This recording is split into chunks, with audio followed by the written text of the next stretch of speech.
you're a new to EasyCarve user and you're still working in our trial experience or have yet to try it, I hope that you've watched our first video where I took one of our quick start projects and modified it to make this lovely little doorbell sign. In this video, I'm going to build on what we learned in that first video to even customize this even more. So let's go ahead now and jump right into the app. So here we are back at the Your Projects part of the EasyCarve app, and you'll see that we have the doorbell sign that we cut in the last video there as a project, and the project beside it, which is one of the quick start projects, is what we use to get started with that one. So what we're going to do is we're going to use that same project again. So I'm going to click on that one, and it's going to make a copy of that as you see it there with the bear on top of the background with the welcome text. Okay, because we've used this app before, you're going to see that we're brought right to the toolpaths section of our project. So to get us back to the very start where we can go ahead and modify some of this layout, we're going to click on the layout option here. And as soon as we do, we're going to see what we saw the last time around where we have a bear inside of a region. It happens to be a model region. And then we have welcome sign in a region that we can choose either to have text or a model. And then hanging off the bottom of our background here, we have another region for a model. Now, I just kind of want to point out that we decided that that region couldn't accept text because we just don't want text hanging off the bottom of your sign in the air by mistake. So you really can only put a model in that region. Again, let's go over what you see on the left-hand side here. We've got the rustic sign. That's our background that we're building on top of. We have our grizzly bear. We have region number 2 with the welcome text in there. And we have region 3 that has nothing at all in there. So let's go ahead and have a look at how we might want to re-envision this, okay? I like the layout, I like the bear, I like the text, but I would like to swap out some of the elements. Now, we've thought a little bit ahead here, and we know that those particular regions might not be the regions that you might want to use. So we're going to give you some options. So if you go over here and click on the rustic house sign, you're going to be able to edit your background. Now we can swap out our background for a new one if you'd like to choose one of the free trial backgrounds maybe, but for now we're going to leave it just as it is. I can flip or rotate that, or what I can do is go back to layout and I can change my layout if I want to. In this case, we're going to be presented with some available layouts for this background, and you can see that in these thumbnails here off to the left-hand side, the regions are in purple. So what we can do is we can slowly move through these 4 different options and have a look to see what we can do with them. So obviously the first one that we have chosen is the one that you have here. So we've got 3 regions, model, a multi-region, and model. If we select this next layout, we're going to try to move the content that's already been populated into that layout into sort of the appropriate regions that are in this new layout. Now, if you decide that you don't like where we've placed these, you're going to have to swap them around. But in this case, it doesn't look so bad. We've moved the welcome text off the middle of the sign up to this top region. We've moved our bear onto the middle of the sign, and we decided not to, there was no content in this bottom one, so we didn't put anything in there. We have the next one here, which is nice as well, where we have 3 mixed regions. So we can have a model or text here where the welcome text is. We can swap out our bear for text or for a model. And then we can also add in an extra model or text here if we'd like to. Then we have our 4th layout, which again is just a mix up of things where we've got those different regions. And hopefully you can kind of see that we've tried our best to give you lots of options with different backgrounds or the background that you choose. I'm going to go back to the second background here because I think it was quite nice. This would make a really nice house sign where we could actually put a number where the welcome text is and maybe a different model where the bear is. Although the bear looks pretty good there, but I like to put in something that looks a little bit different. So let's go ahead and choose this layout, and we're going to go back to layouts now. Now we have a couple different ways that we can get access to the regions. We can choose them directly from the menu on the left-hand side, or we can just click into the regions in our 3D view.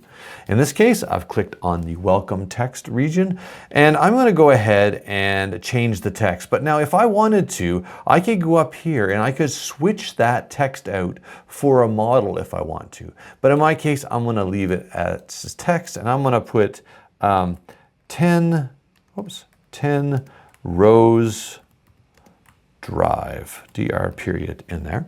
That looks good. I like the font as is. It kind of has that font just looks really good on this sort of rustic sign. So I'm not going to change that, although I have the options too. And everything else here looks really good. So the next thing I want to do is I want to change out the bear. So I could go back to the layout again and choose to change the bear this way. But what I'd like to do, what I think it's even easier for me, is that when I'm in the actual 3D view and I'm working around, I can select just that region from there. So as long as I'm clicking with inside the region that bear in this case belongs to, then it will bring up those options. So you'll see here in our left-hand side now, we've got some new options to modify the content that's inside that region. So we can rotate the bear if we'd like to. If we want to do that, which I don't think we need to. We can go ahead and mirror the bear if we want to, back and forth. It's up to us.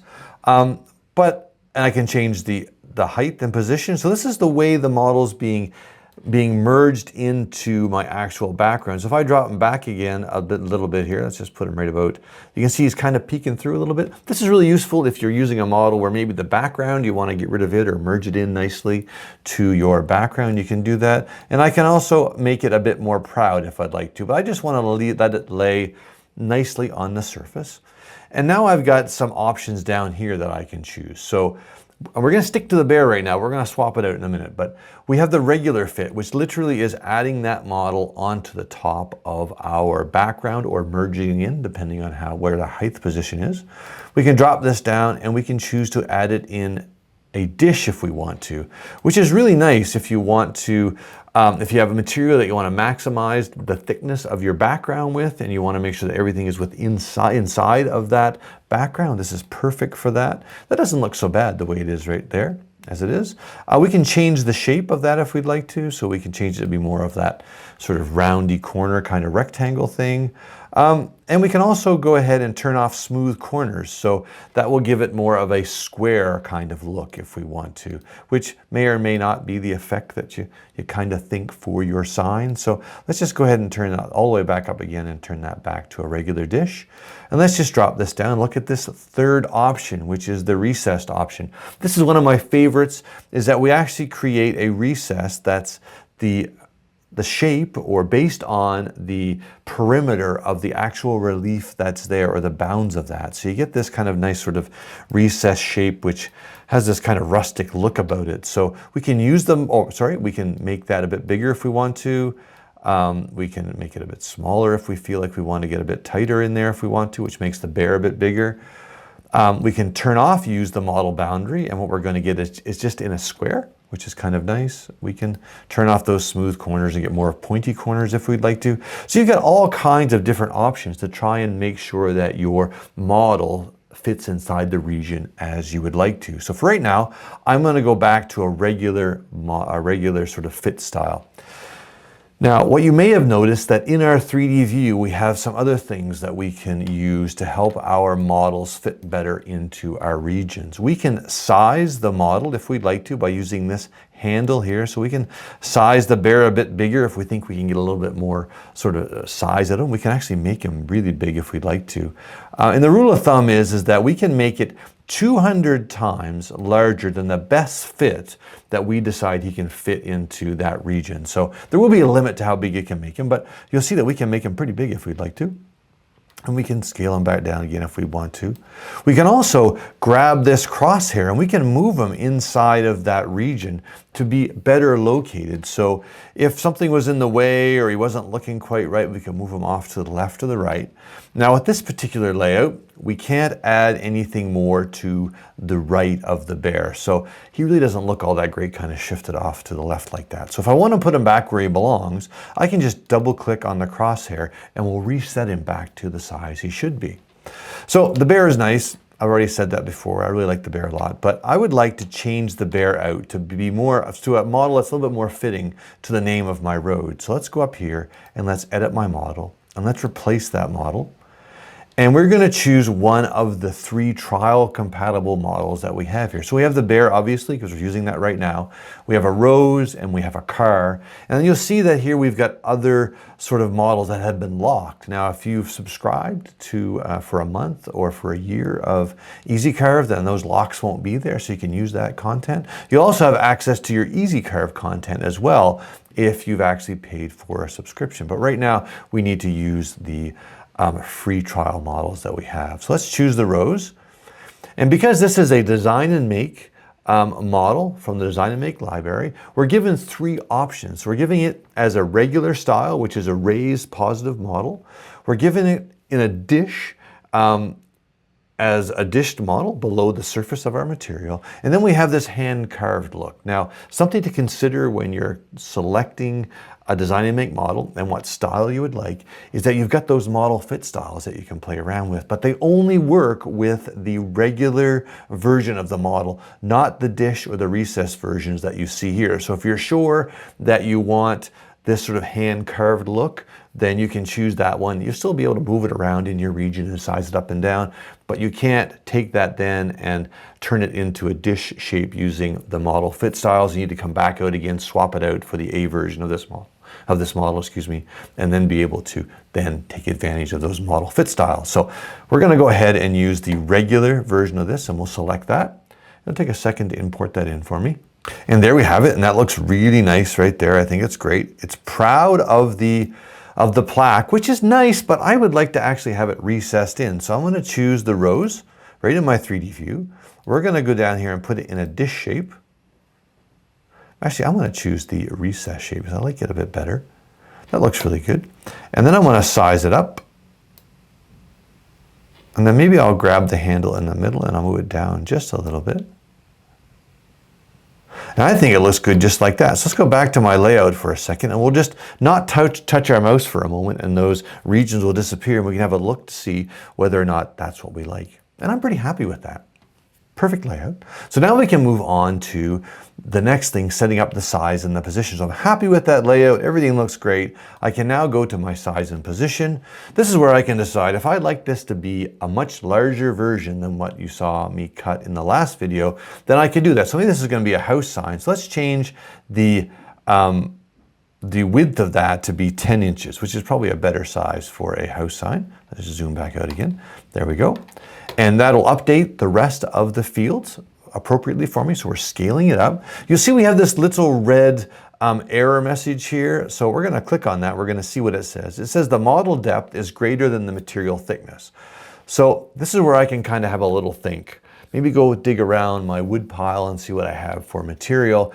In this case, I probably could, I bet you I've got a piece of 3/4 inch pine kicking around that I can cut this in and then do a nice job finishing it. So I think I can leave the thickness of my model right there. But when I go to my next step, which is material, then I can go ahead and change that material to be 0.75.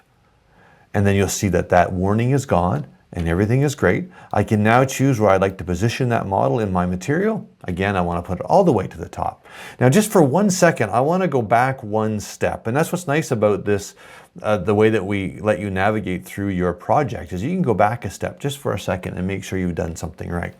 I want to focus in on the orientation of my project. So the normal workflow that we expect most people are going to use this, or how they're going to use this, is you're going to lay out your project in a way that makes sense, but maybe this won't fit on your machine in this orientation. So once you have everything all laid out, then you can go ahead and rotate the orientation of your actual project to fit maybe on your machine. Your machine might be longer than it is wide or wider than it is long, so you might need to rotate this around. And we'll rotate all of your content in there so that everything is correct for what you want. You can mirror it as well if you'd like.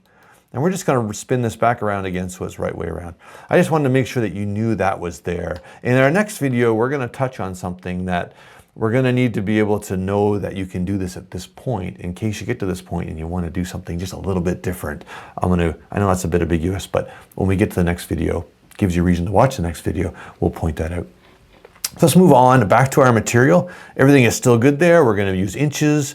We're going to be cutting this in hardwood this time, which is same as before, although I did mention pine, but maybe we'll be using, I don't know, a larger piece of this Paduke or something. And then we're going to move on to our material origin. The setup is perfectly fine. We're going to go to bottom left-hand corner as our start position. We'll 0 or Z off the top of our material. So that's all good. No XY offset. And we'll move on to our tool paths here. Now, because we're basing this off one of those quick start projects, we already have our tool paths already set up. So what we're going to do is just walk through them one at a time, recheck all of the tools and make sure that everything is right and safe and appropriate for our machine. So we're going to look at our tabs. Let's have a look at those. They've all been scaled appropriately for where we want them to be from that initial job, and that all looks great. So let's go back to my tool paths list. Let's take a look at our roughing tool path. We're going to use that same end mill that we used last time around for our roughing tool path for this little sign here. Leave everything exactly the same. We're just going to go ahead and recalculate that. And that will take that tool and give us the proper tool paths for this job. That looks great. If anything is wrong or you don't think this is what it should look like when you cut it on your CNC machine, you should go in and just make sure that your tools are correct. So go back to our tool path list. Let's go into our finishing tool path. Now we're still going to use this 1/8 inch ball nose that we used for this job. It's going to take a little bit longer because of course we made this sign a little bit bigger.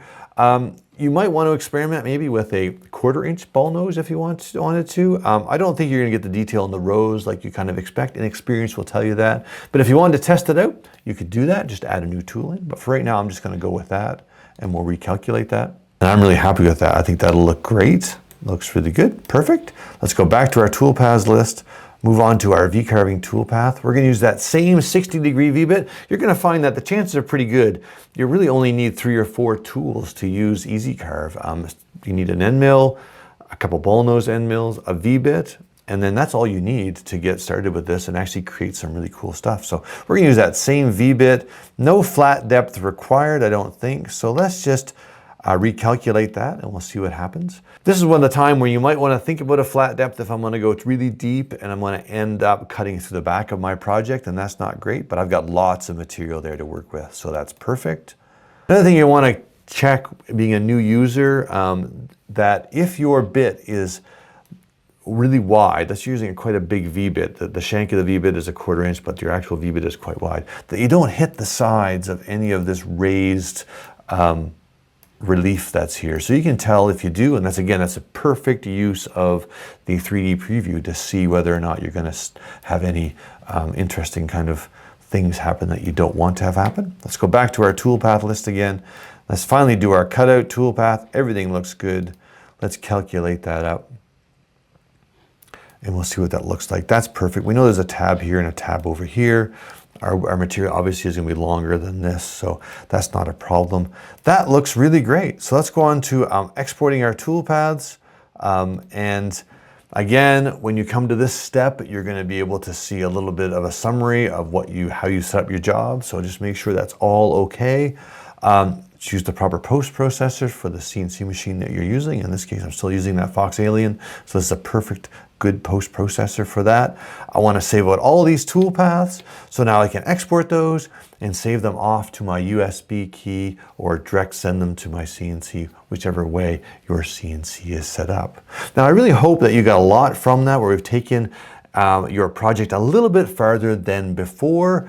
If you haven't played around with any of these quick start projects yet, there's still 2 more that we haven't even looked at yet that you might want to play around with. If you still don't have a CNC machine right now, you can get all the way to previewing your tool paths to make sure that everything looks like you want it to, and you can really get a feel of how simple EasyCarve is to wrap your head around. Well, for now, I hope that really helped you a little bit more on your CNC journey. And until next time, have fun with EasyCarve and